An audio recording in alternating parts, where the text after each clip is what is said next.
Seorang bocah laki-laki membuat netizen begitu khawatir. Pasalnya bocah lelaki tersebut tengah dibonceng oleh sang ibu menggunakan motor.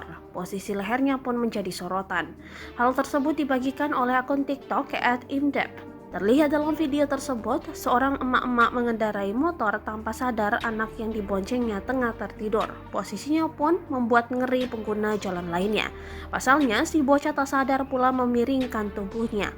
Namun setelah ditelisik, sang ibu ternyata memberikan perlindungan dengan mengaitkan tubuh bocah tersebut di mana sebuah rompi ternyata telah dikaitkan pada tubuh sang ibu. Dalam video, bocah lelaki itu menjadi sorotan karena tertidur saat dibonceng ibunya.